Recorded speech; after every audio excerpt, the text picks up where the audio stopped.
el príncipe de los predicadores, Charles Spurgeon. Narrado por Samuel Andrés Chaparro Sandoval.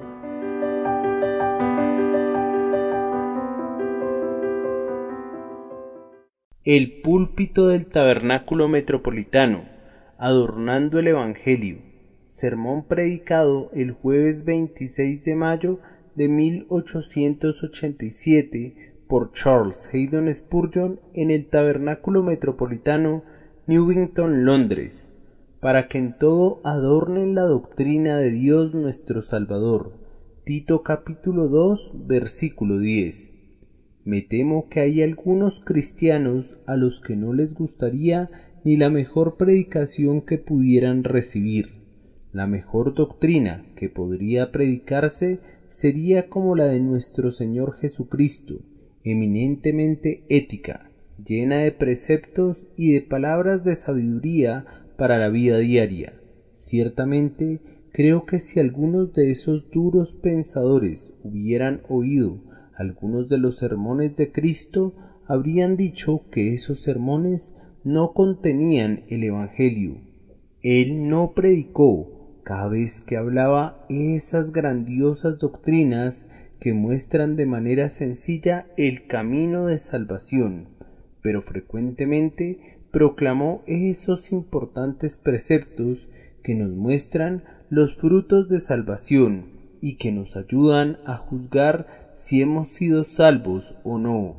Podrán observar que la predicación de los apóstoles era la misma muchas veces, aunque el propio Pablo es un maestro de doctrina y en la epístola a los Efesios nos da una teología sistemática completa en miniatura, aunque nunca evade la doctrina más profunda y va hasta el fondo de la doctrina de la elección y hasta las cumbres de la doctrina de la justificación por la fe y la perseverancia final de los santos.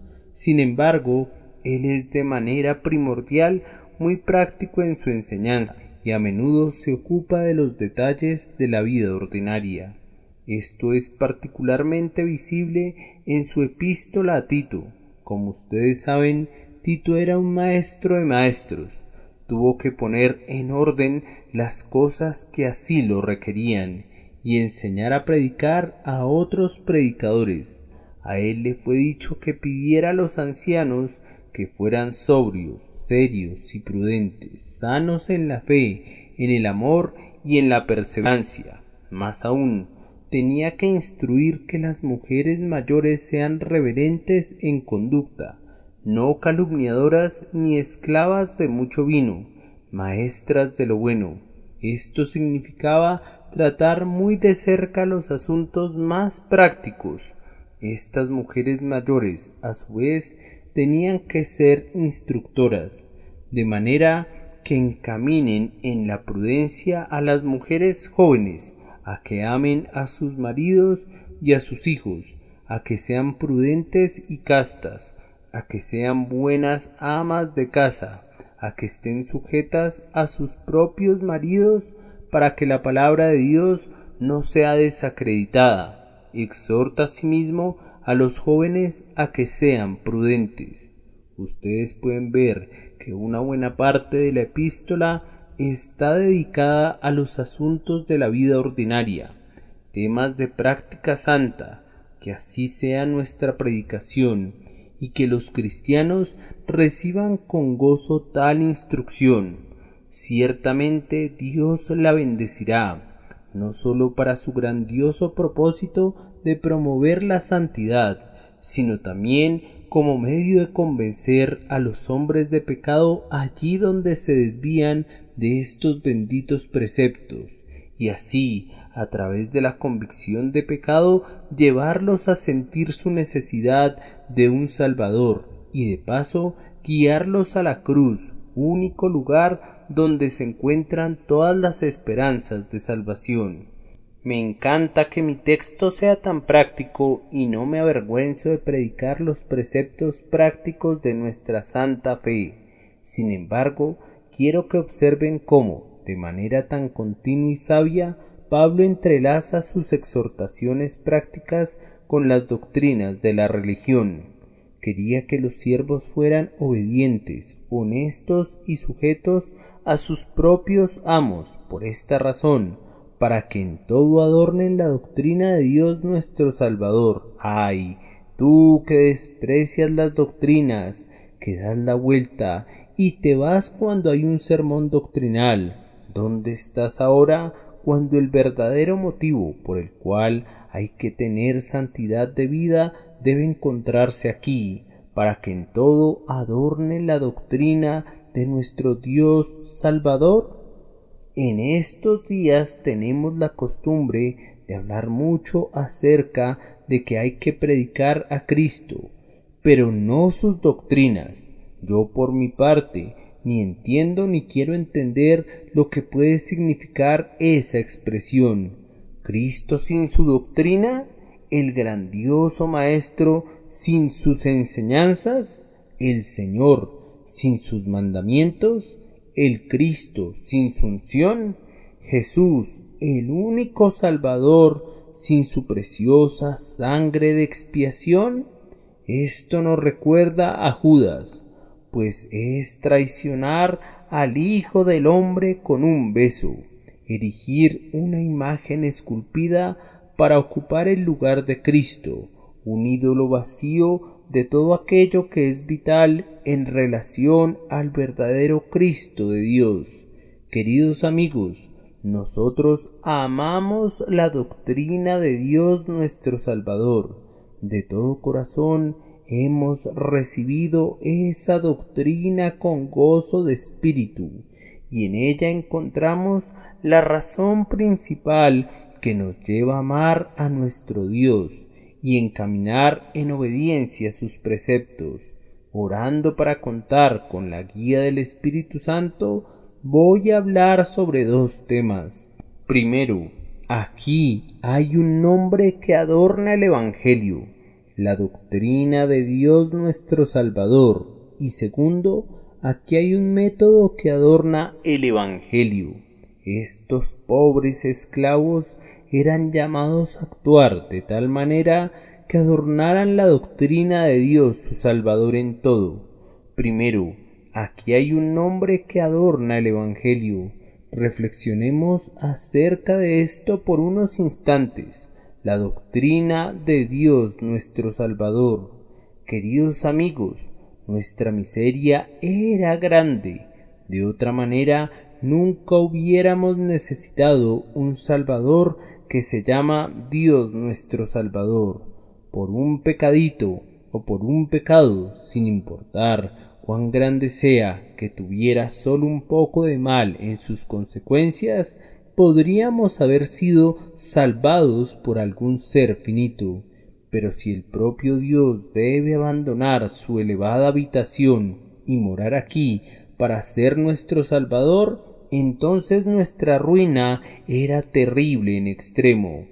Una parte de la doctrina que hemos aprendido de la Biblia es que el hombre, por naturaleza, se encuentra perdido y en la ruina total.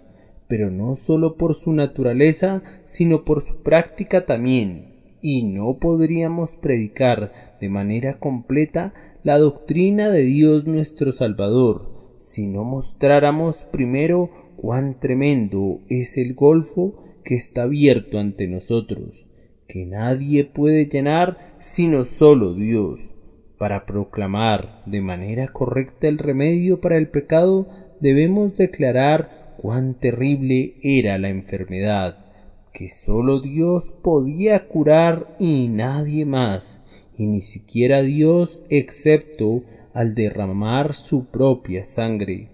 Ciertamente esta es una doctrina grandiosa, que necesitamos un Salvador divino y que ese Salvador nos es dado y que fuera de él no hay salvación.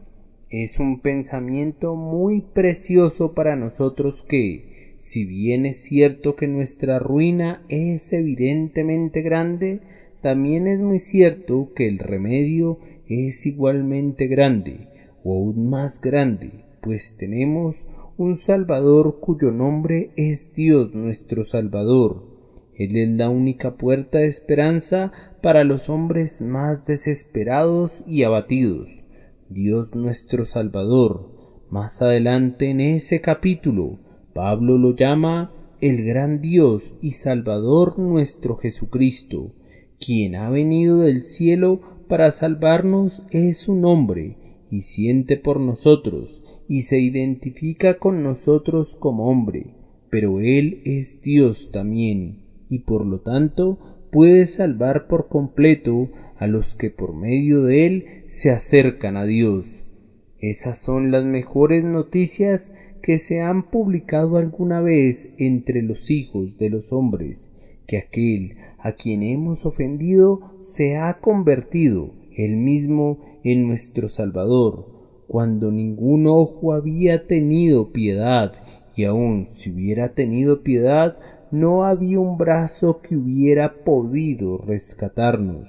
Su ojo tuvo piedad, y su brazo se extendió para la salvación de los hijos de los hombres.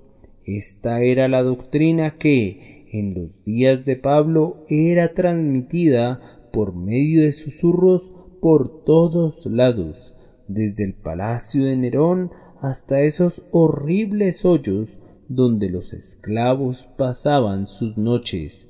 Después, en las catacumbas y en las cuevas de la tierra, esta era la historia que la gente pobre se congregaba a oír, que Dios era un Salvador, que el Altísimo era quien se había interpuesto para salvar a los hijos de los hombres caídos y arruinados. Cuando esta doctrina podía ser predicada en las calles, era predicada allí. Cuando podía ser proclamada en la sinagoga pública o en una escuela donde se reunían los filósofos, o en la colina de Marte en Atenas, allí era proclamada.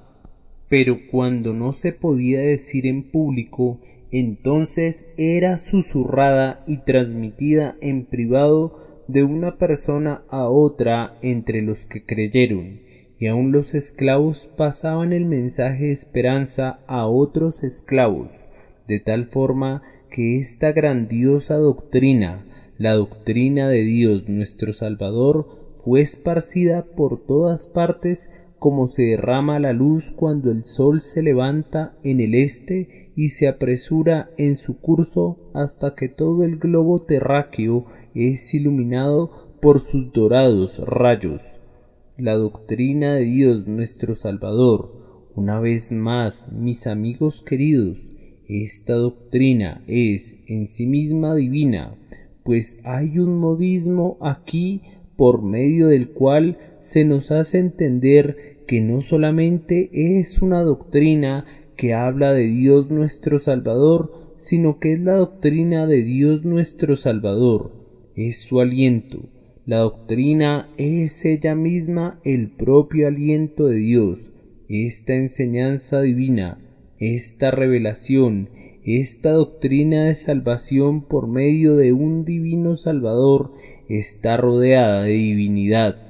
Por tanto, publiquémosla en donde quiera que se presente una oportunidad. No intentemos conquistar el mundo con ninguna otra arma, sino solo con la doctrina de Dios nuestro Salvador. Tomémosla como David tomó la espada de Goliat de manos de Abimelech, y digamos, ninguna hay como esta, dámela.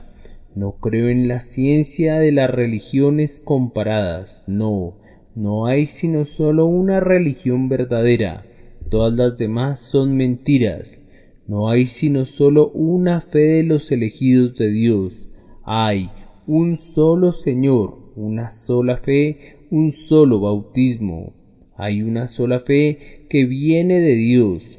Pablo escribió una vez las palabras otro evangelio, pero de inmediato, como si temiera que alguien se fijara en esa expresión y concluyera que podría haber dos evangelios, se apresura a aclarar sus palabras y dice: no es que haya otro evangelio, sino que hay algunos que os perturban y quieren pervertir el Evangelio de Cristo.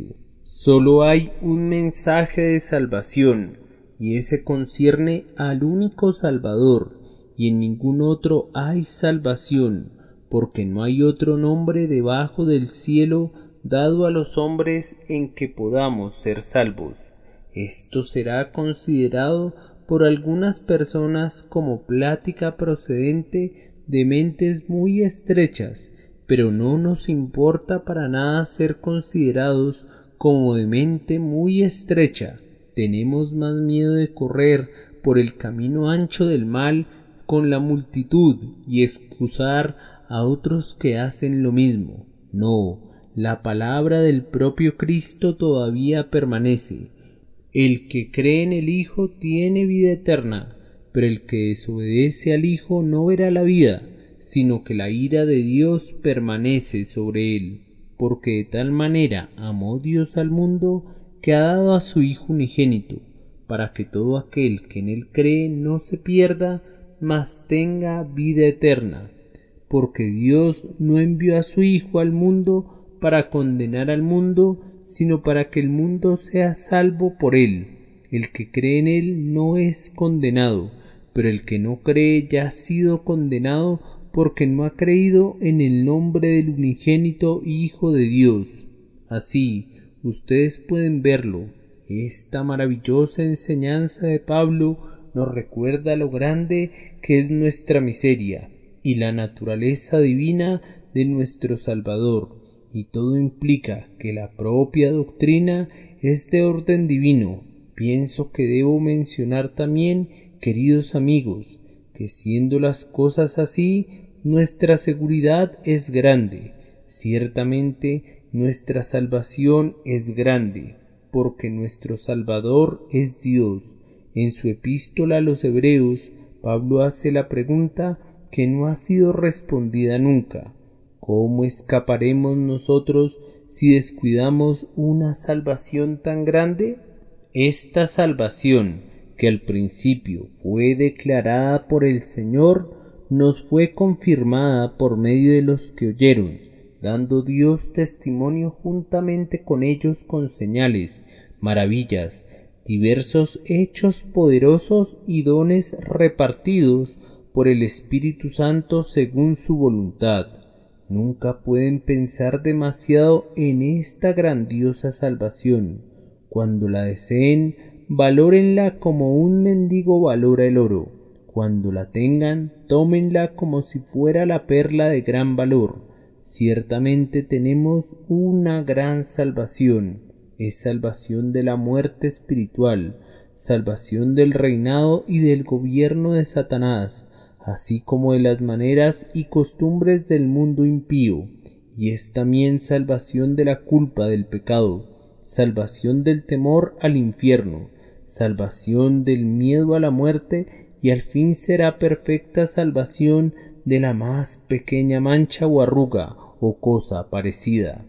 Nuestra salvación completa sólo será revelada en el día de la venida de Cristo, cuando el cuerpo también será liberado de la servidumbre de corrupción y todo lo que rodea a esta pobre tierra golpeada por el pecado y la propia creación.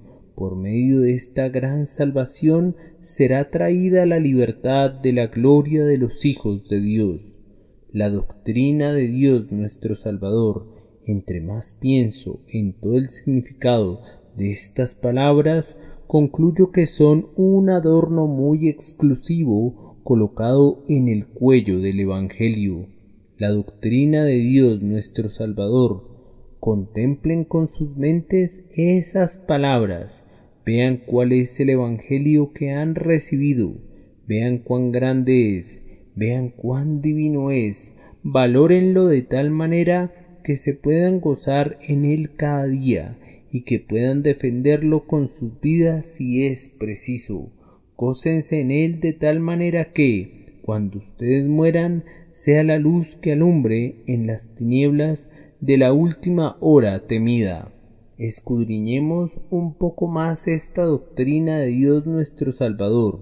¿Por qué el Evangelio es llamado con este nombre? Bien, primero porque Dios, nuestro Salvador, es el autor de la doctrina y el autor de la salvación que trae. Todo viene de Él. Parece que se piensa hoy día que el Evangelio que hemos recibido ha evolucionado a partir de la conciencia humana y que habrá evoluciones posteriores que borrarán el presente, conforme la raza humana se siga desarrollando de una plataforma a otra plataforma, hasta que uno de estos días llegará a tal nivel, solo Dios lo sabe, donde ya no se requiera ese Evangelio por el que murieron los mártires y que los apóstoles proclamaron. No tenemos ninguna simpatía con esos puntos de vista y presentamos una firme oposición a esos conceptos errados. Creemos en una revelación de Dios y creemos en la maldición que caerá sobre el que añada o quite a esa revelación. Creemos que a la Iglesia no le quedará ni una partícula de entusiasmo, y ya casi no lo tiene ahora, cuando la gente llegue a la conclusión que el Evangelio no es una revelación divina, sino solamente el producto del pensamiento humano. Queridos amigos, la doctrina en la que creemos y que enseñamos y por la cual hemos sido salvos es la doctrina de Dios nuestro Salvador, porque vino de Él y Él es su autor. Enseguida es la doctrina de Dios nuestro Salvador, porque Él es su sustancia. Si toman toda la verdad del Evangelio y la comprimen hasta obtener su esencia, encontrarán que es sólo Jesús. La mera sustancia del Evangelio es el propio Jesucristo, su persona, su obra, sus gloriosos oficios. Ciertamente es la doctrina de Dios nuestro Salvador. Tengan cuidado de no escuchar ninguna doctrina sino sólo esa que exalta a Jesucristo. Si hay alguna enseñanza que arrincona a Cristo, colóquense en el rincón que se opone a esa enseñanza. Si hay alguna enseñanza que no eleva a Jesucristo, ¿cómo puede ser bendecida por el Espíritu Santo? Pues el oficio del Espíritu Santo es revelar a Cristo a su pueblo y engrandecerlo en sus pensamientos. Nadie sino solo Jesús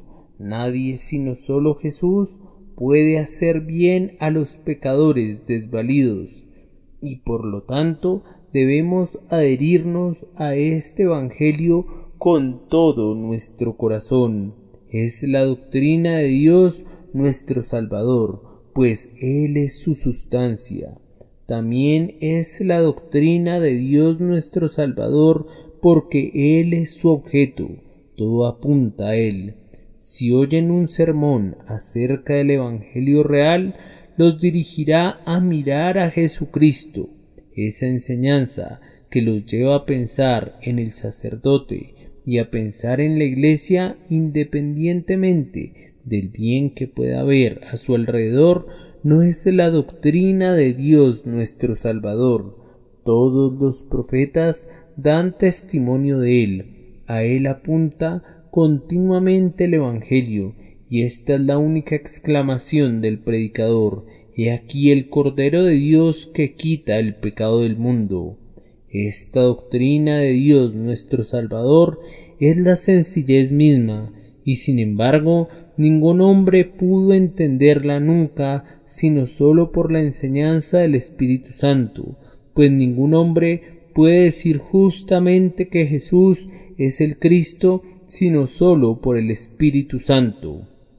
A pesar de ser tan sencillo, me parece que es la cosa más maravillosa que haya sido revelada, cuando pienso en el efecto que tienen los corazones de los hombres. Cuando Pablo comenzó a predicarlo y cuando escribió estas palabras a Tito, esta sencilla enseñanza era llevada a través de todo el mundo conocido entonces por espíritus entusiastas, algunos de ellos capaces de hablar en lenguas extranjeras y con palabras elocuentes, pero la gran mayoría eran personas pobres, siervos, esclavos.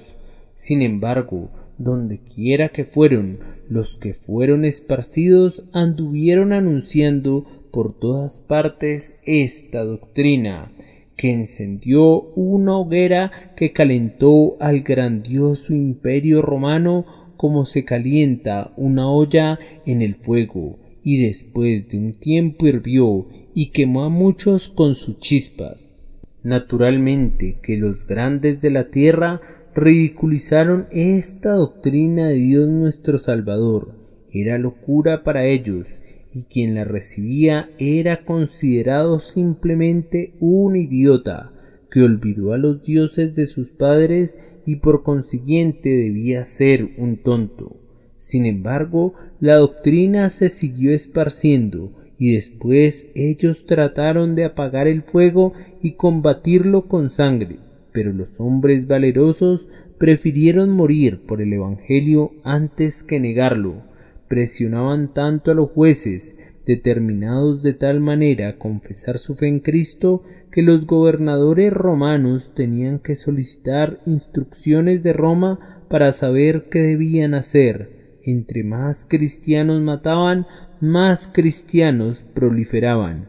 Muchas otras crueldades eran cometidas, indecibles torturas de todo tipo eran inventadas, pero por causa de Cristo sus seguidores lo soportaban todo. Parecían venir con una fuerza omnipotente para llevar a cabo una gigantesca hecatombe de víctimas. Los acorralaban por medio de martirios del más horrible tipo, y todo esto mientras esta doctrina de Dios nuestro Salvador tenía un poder maravilloso entre los hombres. Y, queridos amigos, ustedes que son conocedores de la historia de la Iglesia saben cuán a menudo esta doctrina ha roto todas las cadenas que los impíos han atado a su alrededor. A menudo me preguntaba, hasta que entendí la razón supernatural para ello, que hizo que los protestantes franceses, por ejemplo, se reunieran en el desierto hacia el sur de Francia, mientras eran acosados por los soldados del rey y mientras multitudes de ellos eran perseguidos de muerte. ¿Cómo era que en la oscuridad de la noche, en lugares solitarios se reunían a oír el Evangelio? ¿Qué tiene este Evangelio que parece tocar el alma del hombre y que lo hace totalmente una nueva criatura? Lo hace alegre en vez de triste y lo hace tan poderoso que se atreve a desafiar a la muerte y al infierno en defensa del Evangelio. La razón es que esta doctrina cura la angustia y la miseria del alma, trayéndole luz, consuelo, felicidad y esperanza. Está hecha por Dios a propósito para tocar el corazón del hombre y sacudirlo en todas sus profundidades. En cuanto a la nueva doctrina que muchos están enseñando, no tiene nada en sí misma, ni siquiera para entusiasmar a un ratón. No tiene nada en sí misma ni para poner la carnada en la ratonera, y la única manera en que pueden progresar es entrando furtivamente en nuestras iglesias, obteniendo una audiencia y atrayendo la atención, y luego, como son traidores, hablando en contra de la misma verdad que ha construido nuestras casas de oración. Ellos no pueden construir sus propios lugares de adoración. No hay nada en su enseñanza que pueda volver generoso a alguien, y no hay nada en ella que pueda alegrar a alguien.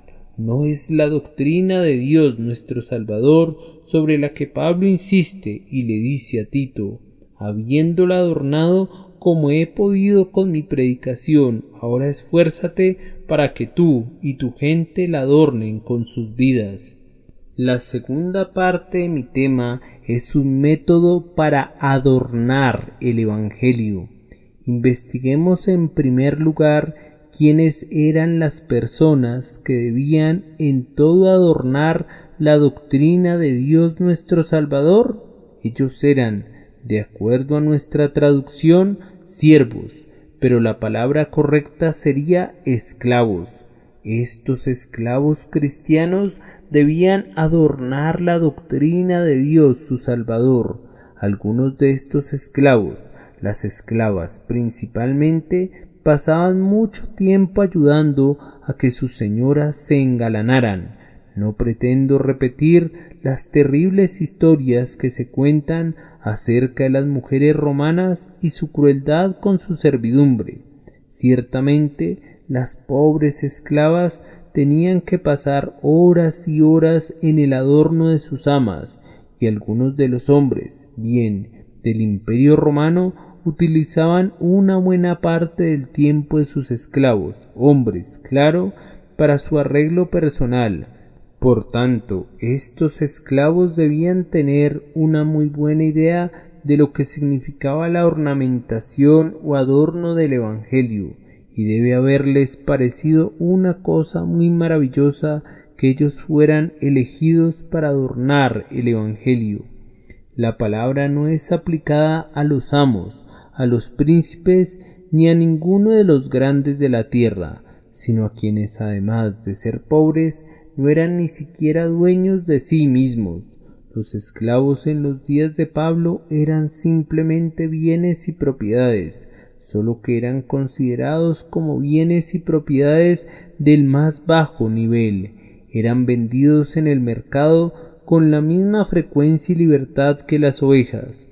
Piensen acerca de cómo eran tratados cuando, por ejemplo, si cometían un ligero error al servir a la mesa, un esclavo era arrojado a un estanque de peces para que fuera comido vivo por ellos, y ese castigo se aplicaba con frecuencia. Los más temibles castigos eran ejecutados sobre ellos, y podían haber visto en Pompeya los desdichados lugares a la entrada de la casa donde el esclavo, que era el portero, tenía un collar de hierro y un peso alrededor del cuello, y donde dormía bajo las escaleras como un perro en su perrera, y tal vez durante años nunca abandonaba su miserable guarida. Sin embargo, estas eran las personas que debían adornar el Evangelio. Pablo no tenía una mala opinión de ellos, todos los demás sí, pero él estableció la tarea de adornar el Evangelio, haciéndolo hermoso y bello a los ojos de los hombres, incluyendo a los más pobres y de condición más deteriorada en cuanto a su posición. ¿No es maravilloso imaginarse eso? Y sin embargo, así sucedió literalmente. Pablo también les dijo cómo debían adornar el Evangelio. Ni por un momento pienso que Pablo creía que la práctica de la esclavitud debía existir. Pablo estaba plenamente convencido que los grandes principios de la cristiandad eliminarían la esclavitud en todas partes, y entre más pronto lo hicieran, Pablo estaría más contento. Pero durante ese tiempo, puesto que era la costumbre tener esclavos, ellos debían adornar la doctrina de Dios su Salvador en la posición en que ellos estaban. Los esclavos en aquellos días continuamente se rebelaban. En determinado momento se levantaron y durante un tiempo tuvieron a toda Roma bajo temor y alarma, pues los amos pensaron que todos morirían a manos de sus esclavos rebeldes. De tal manera que Pablo los exhortaba, en primer lugar, a que estén sujetos a sus propios amos en todo. Entonces su amo, sin importar cuán impío podría ser, diría: ¿qué le ha ocurrido a mi esclavo? mis órdenes son obedecidas de manera precisa. Todo lo que deseo que se haga se hace, y se hace muy bien. No actúa para que lo vean ni para agradar a los hombres, pero hace su trabajo responsablemente, y lo he oído decir que lo hace por amor a un Jesús, que es su Dios y Salvador. El esclavo debía hacer a un lado todo su egoísmo, y sabiéndose esclavo, debía tomar la determinación que serviría a su amo de tal manera que su religión fuera una recomendación ante su amo. Los esclavos también debían ser complacientes con sus amos, que sean complacientes y no respondones. No debían estar siempre riñendo, rezongando ni quejándose de esto y de otro y de más allá, sino que tenían que portar un espíritu de contentamiento. Entonces el amo seguramente se preguntaría ¿qué le habrá ocurrido a mi esclavo? Y por su comportamiento el esclavo sería un misionero práctico para su amo. Pablo agregó, y no respondones. Naturalmente, los esclavos usualmente eran ásperos en sus respuestas a sus amos. No les importaba si vivían o morían, y decían cosas duras. Pablo pide que la quieta paciencia de los esclavos cristianos haga que sus amos y amas pregunten qué es lo que los ha hecho tan diferentes. También agregó que no defrauden. Los esclavos y siervos del tiempo de Pablo eran todos ladrones. En los escritos de autores seculares del período se pueden encontrar constantemente con la declaración que multiplicar a los siervos es multiplicar a los ladrones. Por supuesto, las pobres criaturas tomaban lo que podían para ayudarse. Si tratas a un hombre como a un perro, debería sorprenderte que actúe como tal, pero al esclavo cristiano se le podría confiar con todo el oro y la obediencia a este precepto, que no defrauden. Era la manera en que él adornaba la doctrina de Dios su Salvador. También debía ser fiel a su amo, que demuestren toda buena fe. Había esclavos cristianos que tenían malos amos, que sin embargo les eran fieles, cuidando sus intereses, y eso era algo tan raro que los paganos ricos, que despreciaban el nombre de Cristo, ambicionaban comprar esclavos cristianos, pues se daban cuenta que eran los más fieles de la humanidad y se preguntaban qué era lo que les había hecho así. Esto es lo que Pablo quiso decir cuando explicó que debían adornar la doctrina de Dios su Salvador en su triste y baja condición, no siendo degradados por esa condición, sino permaneciendo firmes en la grandeza de su libertad cristiana, teniendo la determinación que no serían esclavos del pecado, y esto era un maravilloso adorno del Evangelio. Tú y yo no somos esclavos, hemos sido salvados de esa degradación por este Evangelio de Dios nuestro Salvador, pues nuestros padres eran tan esclavos como estas pobres personas lo eran, pero nosotros somos libres. ¿Qué podemos hacer para adornar el Evangelio de Dios nuestro Señor? Bien, en primer lugar, recuerden que el adorno del Evangelio de Dios nuestro Salvador no debe ser estético. No podemos adornar el Evangelio con música, ni con pintura, ni con arquitectura. Cuando están bajo el cielo azul y ven cómo Dios ha decorado su mundo con tantas flores bajo sus pies y a su alrededor oyen los pájaros cantando, y cuando en la quietud y silencio de la noche miran las estrellas de plata, sienten que no hay nada que puedan construir ni nada que puedan hacer que sea en lo más mínimo digno del gran Dios. Ustedes recuerden lo que Esteban dijo acerca del templo de Jerusalén. Pero Salomón le edificó casa. No obstante, el Altísimo no habita en casas hechas por mano, como dice el profeta. El cielo es mi trono y la tierra es el estrado de mis pies. ¿Qué casa me edificaréis? Dice el Señor. ¿Cuál será el lugar de mi reposo? ¿No hizo mi mano todas estas cosas? Era tanto como decir, no había nada en toda esa grandeza material, ya que desde el propio día en que Salomón construyó el templo, con todo su esplendor, la religión declinó y decayó por todo Israel. No pueden adornar la doctrina de Dios nuestro Salvador con algo tangible y material. Debe adornarse de una manera completamente diferente. Tampoco pueden adornar el Evangelio con algo especial en su porte o en su forma de hablar, como algunos han intentado hacerlo. El Evangelio no es mejor por usar un sombrero de ala ancha, ni será peor por el color de tu traje. Tampoco puede ser adornado por alguna adición eclesiástica de algún tipo. Tampoco puede ser adornado con las flores de la retórica. Cuán grandiosos discursos se preparan a veces acerca del Evangelio.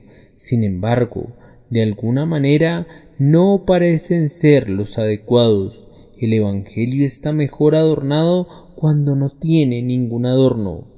En su belleza original no tiene ningún rival, reina sin par. Pero cuando queremos ataviarlo, como hacen los que vienen de Roma con vestidos llamativos, su verdadero esplendor es estropeado y ocultado. Entonces, ¿cómo podemos ornamentar el Evangelio?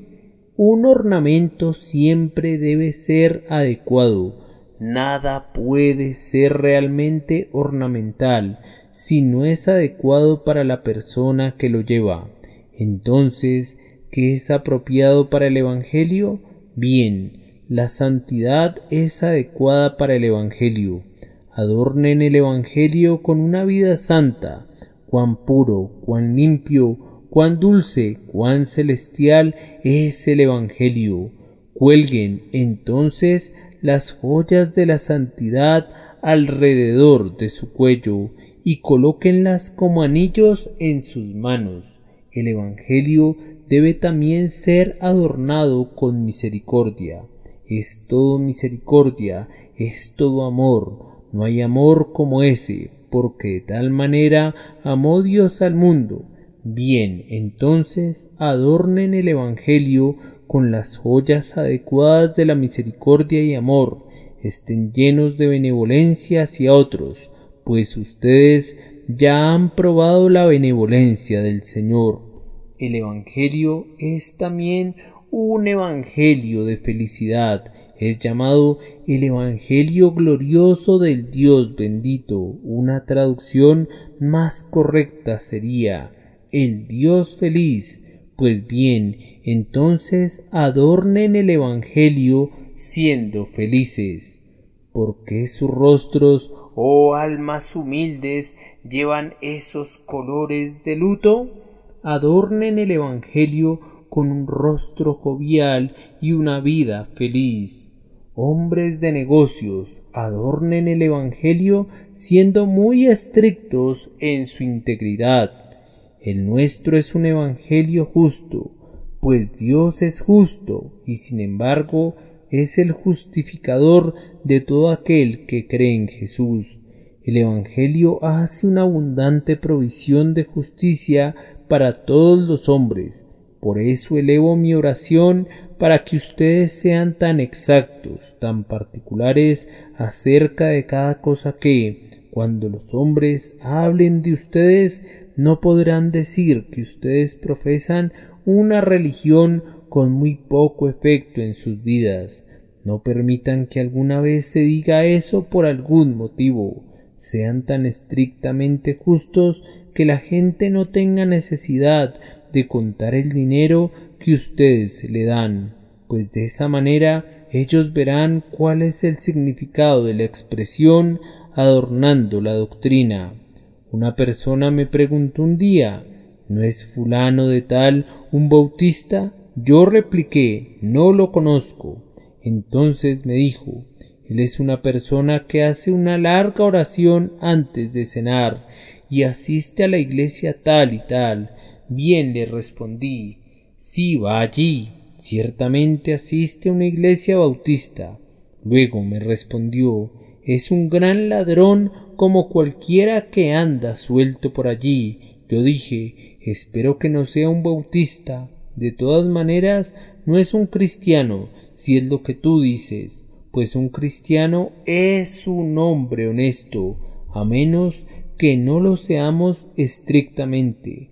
No adornamos la doctrina de Dios nuestro Salvador. Adornen el Evangelio, a continuación con generosidad. Si siempre están velando por sus propios intereses, si todos los pensamientos los dedican a su propia comodidad personal, si su religión puede vivir y morir en el interior de sus corazones, no tienen nada que valga la pena tener. Si quieren adornar el Evangelio, tienen que amar a los otros, amarlos intensamente y tener como objetivo de sus vidas hacer felices a otras personas, pues de esta manera estarán actuando de acuerdo al espíritu y al carácter del Evangelio y adornando la doctrina de Dios nuestro Salvador en todas las cosas. De nuevo permitan que un espíritu de rápido perdón more en ustedes. No guarden resentimiento por las injurias.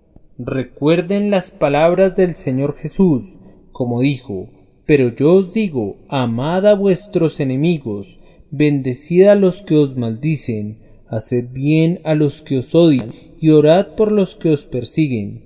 Así dispondrán de un fino conjunto de joyas para adornar la doctrina de Dios nuestro Salvador. A continuación, tengan paciencia en la aflicción, no tengan temor del miedo súbito, no sean llevados ni a murmurar ni a rezongar en los tiempos de pobreza o dolor.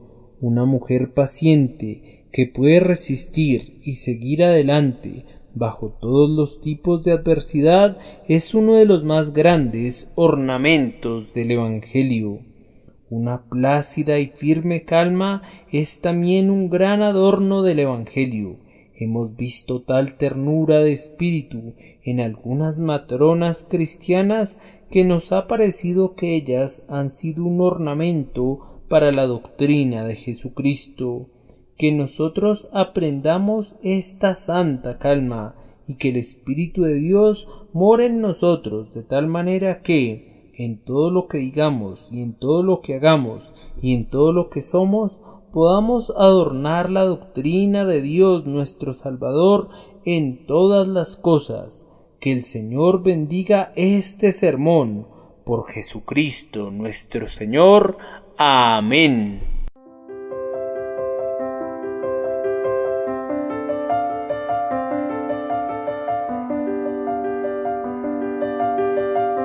El príncipe de los predicadores, Charles Spurgeon. Narrado por Samuel Andrés Chaparro Sandoval.